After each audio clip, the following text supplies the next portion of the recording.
وعلى آله وصحبه أجمعين أما بعد. Hadirin mukminin, tuan-tuan muslimin muslimat yang dirahmati oleh Allah Subhanahu wa taala,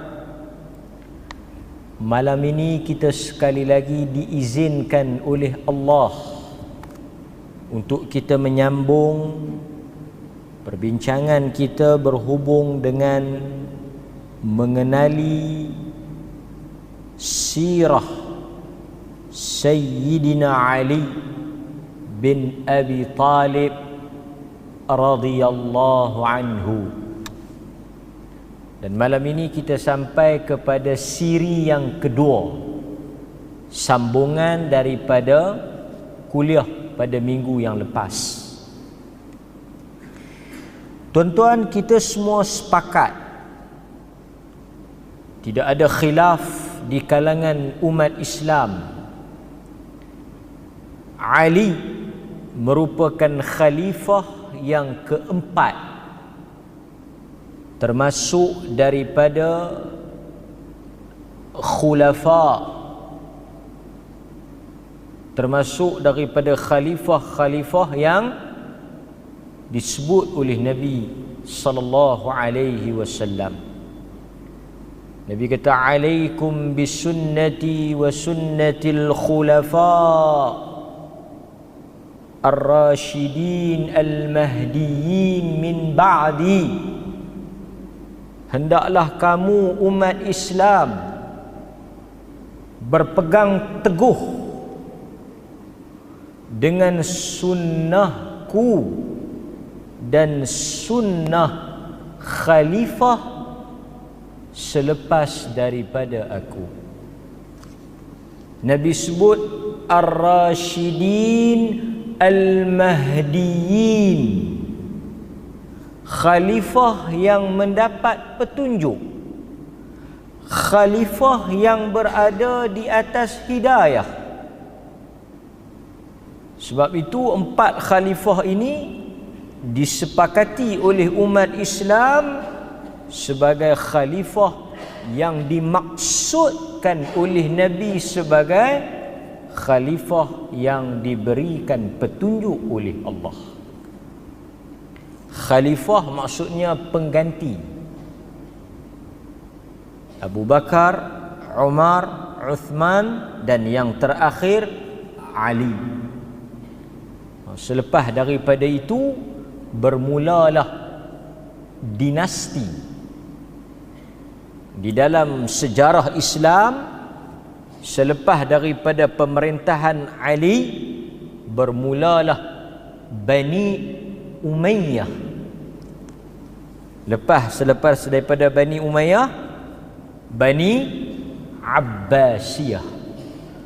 Ini dia panggil sebagai sistem keturunan dinasti. Itu dalam sejarah Islam. Tapi malam ini kita nak sambung tentang bagaimana Sayyidina Ali dilantik menjadi khalifah dan apa yang berlaku pada permulaan pemerintahan Sayyidina Ali. Okey tuan-tuan, apabila Uthman ibn Affan radhiyallahu anhu dibunuh, kita tahu Uthman dibunuh pada musim haji pada bulan Zulhijjah. Ali juga dibunuh. Ali dibunuh pada bulan Ramadan tanggal 17 Ramadan. Ali dibunuh pada bulan puasa. Berapa lama Ali memerintah? Sayyidina Ali memerintah lebih kurang 4 tahun 10 bulan. 4 tahun 10 bulan. Lebih kuranglah 4 tahun 10 bulan. Tak lama. Yang paling lama Uthman, Umar, Abu Bakar dengan Ali ni pendek. Ali 4 tahun 10 bulan. Tak cukup satu penggal lah. 5 tahun kan? 4 tahun 10 bulan. Dia bunuh pada bulan Ramadan, pada 17 Ramadan. Okey, tak apa, yang tu di hujung cerita. Apabila Saidina Uthman dibunuh oleh pemberontak, puak-puak yang masuk ke Madinah, yang diketuai, digerakkan oleh Abdullah bin Sabah dan juga Al-Afiqi ibn Harb Al-Akki. Ini ketua pemberontak ketika itu. Uthman mati dalam keadaan mengejut. Dalam keadaan mengejut. Menyebabkan tidak ada orang yang diangkat sebagai khalifah. Dibunuh dalam keadaan fitnah, kucar kacir, tak ada siapa nak naik jadi khalifah. Menurut ahli sejarah, umat Islam tidak mempunyai khalifah selama 5 hari. Selepas daripada pembunuhan Uthman, dunia Islam kehilangan pemerintah lebih kurang 5 hari. Dan pada ketika itu, tuan-tuan, pemberontak yang membunuh Uthman mula memainkan peranan. Mereka telah pergi bertemu dengan Ali, mereka telah pergi bertemu dengan Talhah, mereka telah pergi bertemu dengan Az-Zubair, supaya mereka ini salah seorangnya naik ganti Ali, ganti Uthman. Kenapa mereka tak calon diri mereka? Kenapa pemberontak tidak mencalonkan diri mereka untuk diangkat sebagai khalifah? Tetapi mereka telah pergi bertemu dengan Ali, Talhah dan Zubair. Kerana mereka menyedari bahawa umat Islam tidak boleh menerima, dan umat Islam ketika itu sedang marah di atas peristiwa pembunuhan Uthman. Jadi pemberontak yang diketuai oleh Al-Afiqi ini, dia telah buat satu propaganda untuk naikkan sahabat supaya berlaku fitnah, tuduh menuduh. Dan tuan-tuan kena ingat, Ali telah dituduh. Tuan-tuan, ini sejarah. Ali telah dituduh dan dianggap oleh sebahagian pihak dia antara orang yang terlibat, dan dia antara orang yang menjadi dalang kepada pembunuhan Uthman.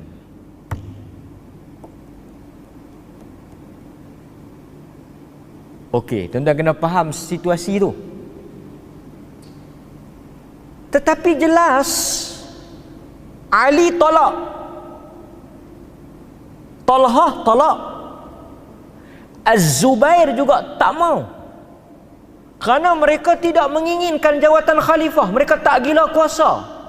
Mereka tak nak untuk menjadi khalifah. Ketiga-tiga mereka tolak. Ini menunjukkan bahawa Ali tidak terlibat dalam peristiwa itu. Walaupun ada beberapa khabar ataupun cerita yang cuba nak kaitkan. Satu, Ali ni, ni tuan-tuan tengok, ni fakta sejarah. Saya baca pada tuan-tuan. Sejarah ni kita kena dengar, kena baca supaya kita belajar. Okey. Apabila pemberontak masuk ke Madinah, kerajaan Islam di Madinah, Uthman di Madinah, sahabat-sahabat kebanyakannya termasuk isteri-isteri Nabi dah pergi ke Mekah. Masa tu musim haji, pergi ke Mekah. Pemberontak dah penuh ni di Madinah. Mereka masuk masa orang mai haji, mereka pun mai sama. Tuan-tuan ingat tak lagi cerita Uthman? masa manusia umat Islam bergerak bertolak pergi ke Madinah, ke Mekah untuk menunaikan haji, masa inilah yang diambil kesempatan oleh pemberontak kelompok Khawarij untuk mereka juga bergerak bersama-sama dengan jemaah haji masuk ke Madinah dengan tujuan nak bunuh Uthman. Tetapi mereka berjaya menyamar sebagai jemaah haji, menyelinap masuk. Jadi orang tak perasan mereka ni geng mana, sebab masa tu orang pergi haji beramai-ramai. Jadi mungkin orang sangka yang ni pun kelompok nak pergi haji. Panjanglah cerita tu. Jadi mereka telah memenuhi Madinah. Mereka telah ramai di Madinah. Yang datang daripada Basrah, yang datang daripada Mesir, mai berimpun ni untuk memberontak kepada khalifah, untuk menjatuhkan Uthman, membunuh Uthman. Tujuan mereka. Ini soal politik yang sangat dahsyat ni. Okey. Abdullah ibnu Abbas, tuan-tuan kenal kan, sahabat Nabi dan juga merupakan sepupu Nabi dan ahlul bait, keluarga Nabi. Abdullah ibnu Abbas ini antara kesilapan Ali lah. Mungkin dia ada pendapat dia. Abdullah bin Abbas pergi dekat dia, kata apa? Abdullah ibnu Abbas kata, Ali, aku cadangkan engkau keluar daripada Madinah, pergi ke Mekah, pergi duduk di sana. Ini cadangan siapa? Abdullah ibnu Abbas. Abdullah ibnu Abbas kata, Ali, oleh kerana sekarang ni orang-orang jahat telah penuh di Madinah, akan berlaku sesuatu yang buruk, dibimbangi Ali akan diheret sama, Ali akan dikaitkan dengan peristiwa pembunuhan ni, peristiwa yang nak jadi ni. Abdullah ibnu Abbas kata, kau pergilah ke Mekah, kau duduklah di sana, dan nanti kau balik ataupun jadi khalifah ke apa ke, kalau jadi apa-apa di Madinah, orang tak boleh kaitkan hang. Nampak? Ini cadangan yang baik kan? Kalaulah kata orang bunuh Uthman, Ali mana Ali? Orang tanya, Ali mana Ali? Ali di Mekah. Artinya, kalau Ali duduk di Mekah, itu menunjukkan bahawa Ali tidak terlibat. Ali tak ada kaitan kerana kau bunuh dia di Madinah. Ali di Mekah.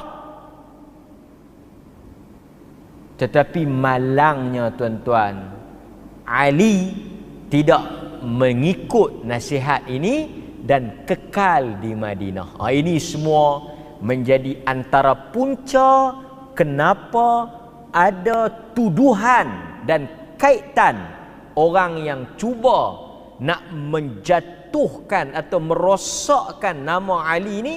Dia kata Ali yang punca. Tuan-tuan kena dengar ni supaya tuan-tuan boleh jelas. Ali tak ada kaitan, cuma dia silap berada di Madinah. Mungkin dia ada ijtihad, mungkin dia ada pendapat, dia nak bela Uthman dan sebagainya, wallahu alam. Tapi Abdullah ibnu Abbas kata, kau pergi ke Madinah, kau pergi ke Madinah. Dan tuan-tuan jangan lupa nah, masa pemberontak sebarkan propaganda, khabar angin, apa yang mereka cakap, antara yang mereka racun, antara benda yang mereka racun umat Islam, mereka kata apa? Uthman, Abu Bakar, Umar telah rampas hak Ali. Jadi kita mari ni nak ambil balik jawatan tu, nak serah kepada Ali. Ini yang kelompok kononnya sokong Ali ni. Dia berkata kita mai ni nak menegakkan balik. Sesungguhnya Nabi telah menyampaikan wasiat orang yang akan naik menggantikannya adalah Ali. Tetapi perkara itu telah dikhianati oleh Abu Bakar, Umar dan Uthman. Mereka telah racun umat Islam dengan hadis-hadis palsu ni dan cerita-cerita karut ni, sehingga orang nampak macam Ali pun terlibat. Dan tuan-tuan jangan lupa, antara tindakan Ali ni yang juga kita akan tengok pasal apa dia tak hukum pembunuh Uthman. Pasal apa Ali tak hukum pembunuh Uthman? Ini sejarah dalam umat Islam ni. Tuan-tuan, antara perkara yang menimbulkan lagi sangka buruk, yang menimbulkan lagi syak wasangka kepada Ali, tahu apa dia? Naik saja Ali menjadi khalifah, ini sejarah. Naik saja Ali menjadi khalifah, antara tindakan dia yang awal, dia telah memecat semua gubernur yang dilantik oleh Uthman, termasuk Muawiyah. Jadi tindakan dia tu macam walaupun ada di kalangan sahabat kata, Ali, kau jangan pecat, jangan tukar lagi gubernur Uthman. Sekarang ni orang tengah semangat Uthman, orang tengah nak tuntut bela tentang Uthman, orang tengah bersimpati dengan Uthman. Kalau kau pecat depa, kau tukar depa ni Uthman lantik. Kalau kau naik, kau tukar depa, nanti orang akan nampak engkau bersama dengan pemberontak. Engkau bersekongkol dengan pemberontak kalau engkau buat tindakan yang drastik ni. Kalau engkau nak tukar boleh, bagi keadaan reda, kau nak susun semula, terpulanglah. Tapi Ali mungkin ada ijtihad dia, ada pandangan dia, ada bacaan dia, dia naik saja, dia telah pecat dan dia telah lantik khalifah gubernur dia sendiri. Ini menimbulkan lagi syak wasangka. Tuan-tuan pun fahamlah. Saya nak cerita banyak pun, tuan-tuan sendiri dah tengok macam mana pertukaran kerajaan, lantikan mengikut. Ini adalah suatu lumrah, biasalah. Jadi kita belajar sejarah umat Islam, benda yang berulang. Okey. Kemudian tuan-tuan hadirin mukminin, macam mana Ali naik? Apabila pemberontak mengugut, jika tidak dilantik seorang khalifah, jika tak naik seorang khalifah menggantikan Uthman, kami akan buat kacau di Madinah. Tuan-tuan, dalam satu tempat kalau tak ada ketua pun kelang kabut lah, bukan kata negara ni. Tuan-tuan boleh, saya tak payah bagi contoh, tuan-tuan boleh tengok contoh kiri kanan. Satu organisasi, suatu tempat, suatu keadaan, satu kawasan yang tidak ada ketua, apa akan berlaku? Tak payah kita pergi contoh besar-besar, kita tengok dalam keluarga kita.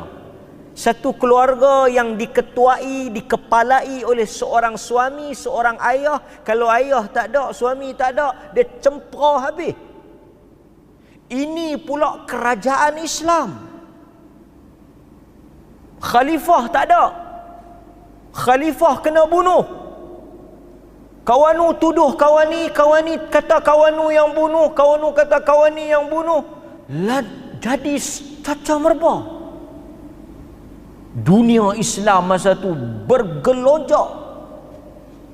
Itu belum balik lagi Aisyah daripada Mekah. Aisyah duk ada di Mekah, isteri Nabi duk ada di Mekah masa tu. Itu belum balik lagi tu. Telah sampai berita kata Uthman telah dibunuh, Aisyah telah bangkit. Sebab itu tuan-tuan jangan pelik kalau berlaku peperangan berlaku peperangan di antara sahabat, fitnah. Tuan-tuan akan sampai nanti pada bab itu. Okey. Kita sambung balik. Akhirnya Ali terpaksa menerima jawatan khalifah dalam keadaan kacau bilau, dalam keadaan orang tuduh dia bersekongkol, dalam keadaan fitnah kata dia nakkan jawatan itu, dia terima. Tuan-tuan boleh bayang tak? Tuan-tuan boleh bayang tak? Maksudnya ini seolah-olah mengesahkan, ini seolah-olah menguatkan. Tengok dia duduk tunggu can saja tu, dia naik dah. Dia buang kawan tu terus dia naik. Dia memang duk. Ini yang berlaku dalam masyarakat kita. Tetapi bila kita tengok sejarah, baca sejarah, Ali menerima untuk maslahat umat Islam. Kalau Ali tak mau terima, apa akan jadi? Sebab itu kadang-kadang tuan-tuan, ada individu yang terpaksa mengambil jawatan, ada individu yang terpaksa naik memegang jawatan bukan kerana dia nak, tapi kalau dia tak naik, kalau dia tak pegang, kalau dia tidak mengambil tanggungjawab itu. Saya bagi contoh mudah ya tuan-tuan. Tok Imam cirit, Tok Imam kita cirit, tak main masjid. Tuan-tuan tak mau jadi imam. Tuan-tuan pun tahu jadi imam ni susah. Baca kena betul, hukum kena pandai, nak tanggung berapa ramai orang duduk belakang. Bukan calang-calang orang boleh jadi imam. Imam ni Allahu Akbar. Nabi kata salah imam, imam tanggung. Salah makmum, imam tanggung. Besar tanggungjawab imam ni. Siapa pun tak mau jadi tu imam. Ni saya nak bagi contoh yang tuan-tuan boleh nampak terus. Contoh yang dekat dengan tuan-tuan. Tok Imam sakit tak boleh mai. Semua jemaah dah masuk. Hang tengok aku. Aku tengok hang. Siapa nak pergi jadi Tok Imam? Kalau semua tak mau jadi Tok Imam, kalau tiba-tiba naik kawan tupi. Mula duk lawan hang tengok aku tengok. Dia mungkin dia boleh baca sikit, dia rasa tanggungjawab. Dia kata kalau aku tak pi ni sampai bila nak ni? Tapi semayang orang nak semayang ni, orang duk tunggu ni. Tu imam tak ada. Tiba-tiba dia naik, apa yang duk belakang? Sok-sek belakang dia. Orang tak kata terima kasih lah tolong ganti tadi. Alhamdulillah lah tidak tak mayang kita lah. Duk tunggu tak mai-mai tu imam. Tu imam tak apa sihat, terima kasih. Orang tak terima kasih. Dia memang lama dah duk teringin nak jadi Tok Imam, duk tunggu can lah tu. Elok Tok Imam tak main, dia cilapak naik.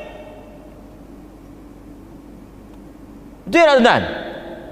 Orang akan buat spekulasi tu. Ini saya bawa kait dengan cerita Ali ni. Dia terpaksa ambil tanggungjawab tu. Dia terpaksa ambil tanggungjawab. Kalau dia tak ambil, orang tak boleh sembahyang. Tapi bila dia ambil, maka keluarlah cerita-cerita dia yang tak nak singkirkan tu imam, dia buat gerakan, dia nak jadi tu imam semua. Ini yang terpaksa dihadapi oleh Ali. Orang kata lagu tu kat dia. Orang kata dia nak jadi khalifah. Orang kata dia nak jadi khalifah. Walhal bukan dia nak jadi. Kalau dia nak jadi lebih awal daripada tu dia boleh jadi, dia menantu Nabi. Dia menantu Nabi. Dia keturunan Ahlul Bait Nabi, kaum keluarga Nabi. Tapi dia tak mau. Cuma dia rasa tanggungjawab. Dia rasa itu satu benda yang boleh selamatkan orang Islam. Dia ambil. Tuan-tuan kena pegang. Inilah apa yang dipegang oleh ahli sunnah. Ali bukan nak, tetapi Ali terpaksa. Terpaksa. Yang ni betul-betul terpaksa demi Islam ni. Nampak? Okey. Kemudian tuan-tuan, apabila Ali naik menjadi khalifah. Ali naik jadi khalifah. Orang bai'ah Ali. Okey, orang bai'ah Ali. Tuan-tuan, masa Abu Bakar naik solid 100% umat Islam sokong Abu Bakar. Naik Umar solid 100% umat Islam sokong Umar. Dia memerintah, mentadbir, no problem. Sokongan padu, sokongan penuh. Senang dia nak perintah. Naik Uthman, solid, tak ada masalah, kukuh, sokongan penuh, semua bai'ah. Dia memerintah, tak ada masalah. Tetapi Ali dia kalut sikit pasal sokongan tak penuh. Ali punya pemerintahan teruk. Bukan teruk dia tu, rakyat masa tu pecah jadi 3. Tak stabil, rapuh. Kesetiaan, sokongan, dokongan umat Islam kepada Ali rapuh, terpecah kepada 3. Para ulama kata rakyat pada zaman Ali tu pecah jadi 3. Bukan 2, 3. Satu yang ikrar, bai'ah, sokong, taat, setia dengan Ali. Ini satu grup. Golongan yang pertama, ini geng Ali. Yang kedua, golongan yang tidak bai'ah, golongan yang tidak sokong, golongan yang tidak menyatakan taat setia, dan golongan yang menentang Ali. Golongan ini golongan yang kedua. Golongan yang kedua. Ini tidak dihadapi oleh 3 khalifah sebelum ni. Jadi kita kalau orang sokong tak kacau, senang nak perintah. Tapi kalau kita memerintah, ada yang menentang, ada yang duduk melawan, dia akan ganggu fokus. Itu yang berlaku pada zaman Sayyidina Ali. Golongan yang tak setuju, memberontak dan mereka tak bai'ah. Golongan yang ketiga, golongan yang berkecuali. Sokong pun tak, lawan pun tak. Kami tak tahu mana betul, kami ni pihak yang berkecuali. Hampa ikutlah. Jadi Ali terpaksa berhadapan dengan keadaan ni. Apa sebab? Tuan-tuan kena tengok sebab dia. Okey. Pembunuh Uthman kena tangkap ke tak lagi? Yang bunuh Sayyidina Osman kena tangkap ke tak lagi? Tak lagi. Masih bebas. Okey, tuan-tuan tengoklah ni yang kata kelang kabut ni, yang kata berselerak habis ni. Pembunuh Uthman tidak ditangkap dan tidak dihukum sampai Ali naik. Bila Ali naik, orang tuntut, tangkap, hukum, qisas. Siapa yang bunuh Osman, tangkap, bunuh balik. Engkau dah jadi khalifah sekarang, tunggu apa lagi? Nampak? Mereka nak. Soalan dia, Ali kata, tuan-tuan tengok kata Ali. Kata Ali, ya? Kata Ali. Wahai saudaraku, sesungguhnya apa yang kamu semua sebut dan minta untuk aku laksanakan, suruh tangkap orang yang bunuh Osman, suruh bunuh balas, tegakkan qisas, ambil tindakan, aku pun tahu benda tu, aku pun ada ilmu, akulah tak jahil teruk sampai tak tahu. Ali kata dia pun tahu. Dah tahu tak tangkap. Kita duk desak lu tu lah, kita yang duk luar ni pandailah desak lah, suruh lah, tekan lah, hingat kot luar ni. Dia berkata Ali, pasal apa? Kalau hang tahu kata kena tangkap, hang ada ilmu, pasal apa tak tangkap? Ali kata nak tangkap siapa? Tuan-tuan kalau tuan-tuan duduk pada tempat Ali, tuan-tuan nak tangkap siapa? Siapa dia yang bunuh? Pasal pemberontak ramai. Dan tuan-tuan lagi jadi kelang kabut apabila naik saja Sayyidina Ali, geng-geng pemberontak ni depa kata apa? Kami bersama dengan Ali. Dan tuan-tuan kena tahu Ali masa tu lemah. Jadi kalau tuan-tuan malam ni bayangkan tuan-tuan di tempat Sayyidina Ali pada zaman tu, pada masa itu, tuan-tuan nak hukum pembunuh Osman macam mana? Nak pergi cekuk siapa? Bukan Ali tak mau. Tetapi tuan-tuan, modal ini telah menjadikan apa? Ali tak tangkap. Ali telah biar pembunuh tu bebas. Fitnah. Ali kata aku nak tangkap. Tapi mereka menguasai kita. Mereka ramai. Mereka kuat. Kita lemah. Kita berpecah. Nanti dulu. Bila dah stabil, dah kuat, dah semua tenang, kita akan tegakkan. Uthman akan dibela. Itu apa yang Ali minta. Sabar, Sat. Ali kata bagi masa. Aku akan tangkap. Aku akan hukum. Bagi masa. Sekarang ni pemberontak kuat. Mereka ramai. Sila hari bulan berlaku lagi cacah merebak. Bagi masa. Ini telah dijadikan sebagai modal oleh pemberontak dan juga orang-orang yang jahil untuk menimbulkan fitnah pada Ali. Itu punca perang Siffin, itu punca perang Jamal. Pasal apa? Nak tuntut bela Uthman dan diambil kesempatan oleh pemberontak, cetuskan. Akhirnya berbalah sama sahabat.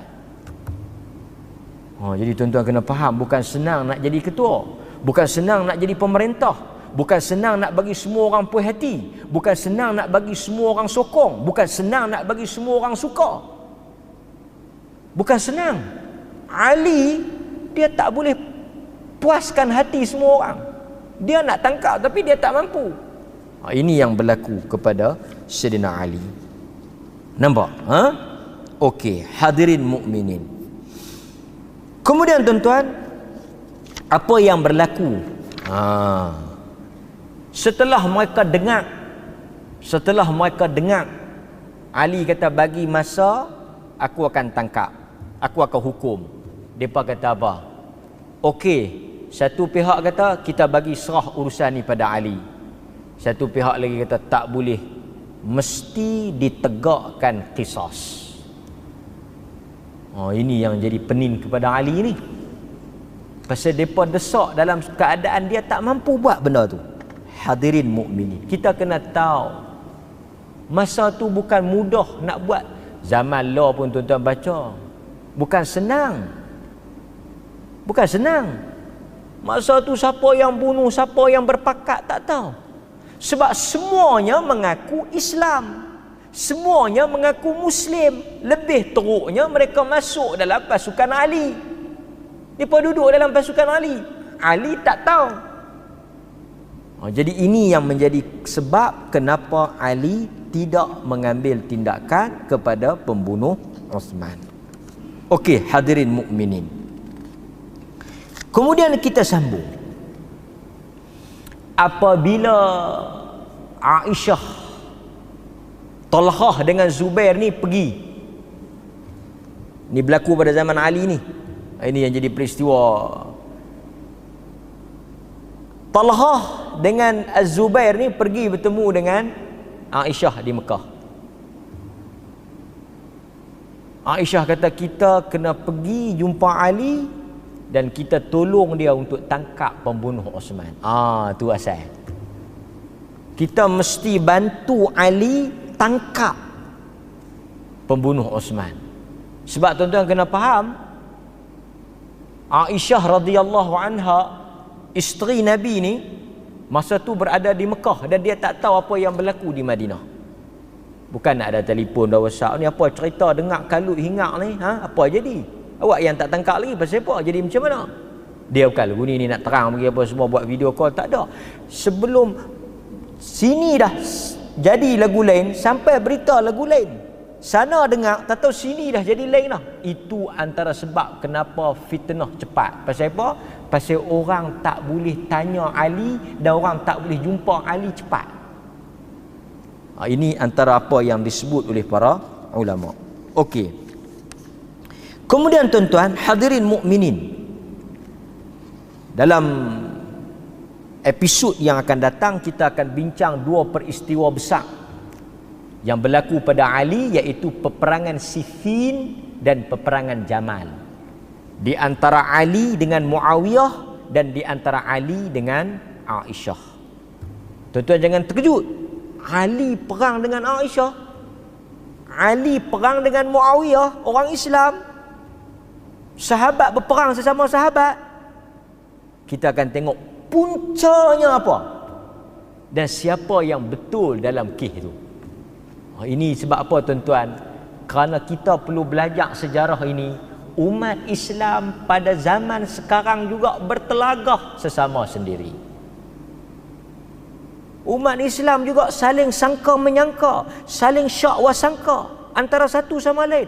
Bila kita baca sejarah Ali, baca sejarah Aisyah, baca pertelingkahan pada zaman Ali, kemudian kita tengok pada zaman sekarang ni, ada banyak pengajaran yang kita boleh belajar, ada banyak panduan yang kita boleh tengok. Apa yang menyebabkan bertembungnya di antara dua pihak orang Islam sama orang Islam, sahabat dengan sahabat, bertembung perang. Kerana apa? Kerana ada wujudnya pihak yang ketiga. Pihak yang ketiga ni, ini apa yang disebut di dalam sejarah umat Islam.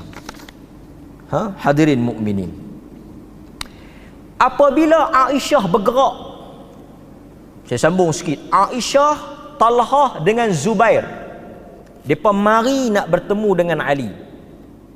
Ali telah menghantar Qaq' ibn Amr, wakil dia, untuk bertemu dengan Aisyah. Ini kita kena faham pasal Syiah tuduh Aisyah ni jahat. Kalau tuan-tuan dengar mana-mana cerita, mana-mana sumber yang kata Aisyah Ummul Mukminin jahat, ini adalah cerita Syiah. Terus terang habaq cerita Syiah. Tuan-tuan dengar kata Aisyah jahat, Aisyah punca, Aisyah lawan Ali, Aisyah saja cari pasal dengan Ali, ini semua cerita Syiah. Ahli sunnah ada riwayat dia. Apabila wakil Ali Al-Qaq' bin Amr bertemu dengan Aisyah dan dia tanya pada Aisyah, Ali dengar kata Aisyah mai, Ali pun hantar wakil pergi tanya depa mai nak apa. Maka kata Al-Qaq',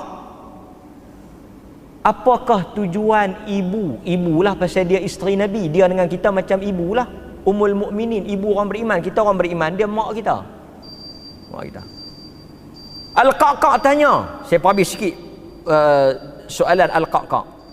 Al-Qaq' tanya, ibu mai ni untuk apa? Dia wakil Ali, mai ni nak cari apa? Apa jawapan Aisyah? Aisyah kata, wahai anakku, aku datang untuk berdamai sesama manusia. Aku datang untuk mencari pendamaian. Bukan nak main nak serang Ali, bukan nak main nak lawan Ali, main nak cari pendamaian, nak bela Uthman. Masa tu ada Talhah. Talhah ni siapa dia tuan-tuan? Talhah bin Ubaidillah Az-Zubair ibn al-Awam ni siapa dia ni? Talhah ni siapa dia? Talhah Aisyah isteri Nabi. Talhah ni 10 yang masuk syurga. Az-Zubair ni 10 yang masuk syurga. Ni tuan-tuan, nama bukan calang-calang anak ni, ahli syurga ni. Tanya mai buat apa ni? Mereka kata kami datang seperti mana Aisyah datang untuk mencari kedamaian. Al-Qaq' tanya, nak buat macam mana nak berdamai? Cantik bahasa dia. Macam mana nak berdamai? Nak buat macam mana? Mereka kata tidak ada perdamaian melainkan menangkap dan menghukum pembunuh Uthman. Itu yang kami nak. Qaq' kata, jika ingin menangkap dan membunuh Uthman, itu adalah apa yang Ali nak. Itu pun Ali nak. Sama, kita sama. Ali pun nak bunuh, Ali pun nak ambil tindakan. Cuma dalam keadaan ini Ali tak mampu. Kata Qaq', kamu pun tidak boleh menangkap orang yang membunuh Uthman. Macam mana nak tangkap? Bukan Ali tak mau tangkap, tak boleh tangkap. Qaq' kata tunggu masa Ali mampu, dia akan buat tindakan. Akhirnya Aisyah, Talhah dan Zubair beredar balik. Mereka sokong Ali. Dah sokong, macam mana boleh perang balik? dah kata sokong, setuju, macam mana boleh Ali perang dengan Aisyah? Ini ada cerita yang akan kita sambung nanti. Sehingga Talhah dan Az-Zubair mati dalam perang tu. Sampai sekarang lah yang jadi Syiah tu, yang jadi Khawarij tu, sampai sekarang ni punca daripada hari tu. Jadi tuan-tuan, dengar satu peristiwa, dengar satu cerita, terjadi apa-apa perkara konflik dan tak kira lah di masjid ke, dalam negeri ke, dalam negara ke, jangan cepat jatuh hukum, jangan cepat buat kesimpulan, jangan cepat buat tuduhan. Siasat, dengar, lebih selamat, tutup mulut kita dan serahkan kepada Allah Subhanahu wa taala. Jangan bicara tentang sahabat perkataan yang buruk kerana mereka diridai Allah. Hati-hati tuan-tuan. Wassallallahu ala nabiyyina Muhammad wa ala alihi wa sahbihi wasallam. Walhamdulillahi rabbil alamin. Assalamualaikum warahmatullahi wabarakatuh.